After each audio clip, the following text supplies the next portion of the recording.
تیار ہوئے 3 دن کے لیے، وہ نماز ہی نہیں پڑھتے تھے، تو ہم ان کو نہیں کہتے تھے نماز پڑھو، بس 3 دن لگا کے چلے جاتے تھے، نماز نہیں پڑھ رہے، ٹھیک ہے آ جاؤ آ جاؤ۔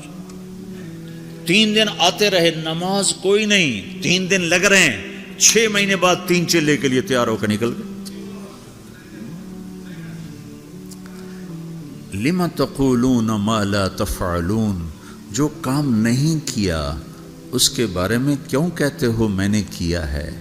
کبر مقتا عند اللہ، اللہ کی بارگاہ میں بہت بڑا گناہ ہے، ان تقولوا ما لا تفعلون، تم لوگوں سے وہ کہو جو تم نے نہیں کیا، چونکہ یہ جھوٹ ہے اور جھوٹ کبیرہ گناہ ہے، جھوٹ کبیرہ گناہ ہے۔ یہ نہیں کہ اگر میرے پاس کچھ نہیں تو میں تبلیغ بھی نہ کروں، تو میرے تو ذمہ ہے، اگرچہ بت ہیں جماعت کی آستینوں میں، مجھے ہے حکم اذان لا الہ الا اللہ، مجھے تو سزا لگا۔ تم لوگ پھیری نہیں لگاتے ہو، سودا بیچتے ہو کہ نہیں بیچتے ہو؟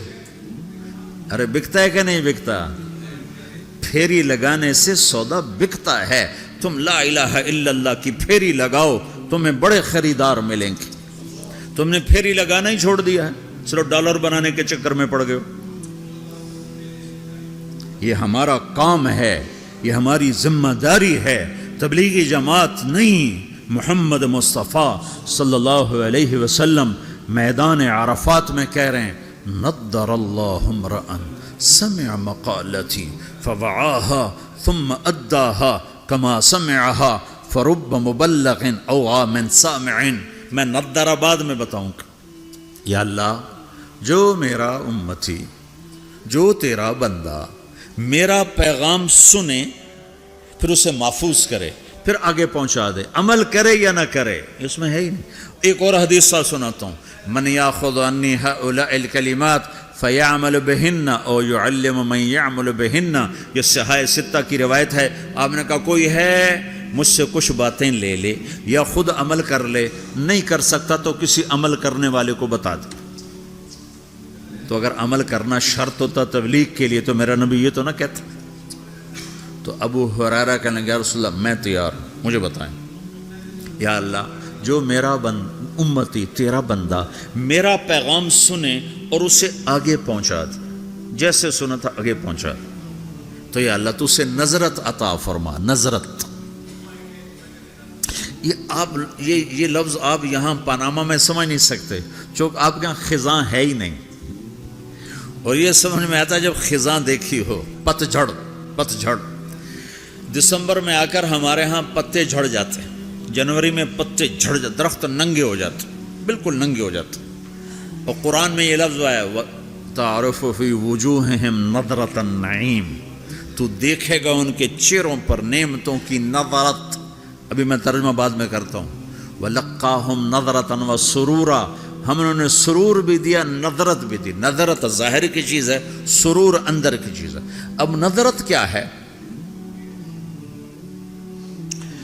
جنوری تک پتے گرتے ہیں، درخت ننگے ہو جاتے ہیں۔ جب فروری کے پہلے ہفتے میں ذرا ٹھنڈک کم ہوتی ہے تو پھر شگوفے نکلتے ہیں اور پتے نکلتے ہیں۔ ان پتوں میں 3 چیزیں ہوتی ہیں، ایک بڑا خوبصورت سبز رنگ ہوتا ہے، دوسرا اس میں چمک ہوتی ہے، تیسرا وہ نرم و نازک ہوتا ہے۔ جب وہ مارچ میں آتا ہے تو چمک ختم ہو جاتی ہے، نرمی رہتی ہے اور سبزہ رہتا ہے۔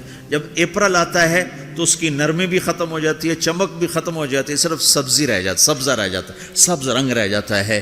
یہ جو اس کے اندر 3 خوبیاں جمع ہوتی ہیں، ایک چمک، ایک رنگ اور ایک اس کی لچک اور نرماہٹ، یہ تین چیزیں ہمارے علاقے میں درخت کے پتے کو صرف 1 مہینے کے لیے نصیب ہے۔ اس کو کہتے ہیں بہار۔ دنیا میں ناممکن ہے ایسی بہار مستقل قائم رہے۔ اپریل میں جاتے ہی بس اس کا ایک روپ رہ جائے گا سبز، باقی 2 روپ ہوا لے جائے گی، تپش لے جائے گی۔ یہ دنیا میں نہیں ہو سکتا۔ تو میرا نبی کہتا ہے، یا اللہ، جو میرا امتی، جو تیرا بندہ میرا یہ پیغام لے کے لوگوں تک پہنچے اسے تو ایسی بہار دے جس میں خزاں نہ ہو۔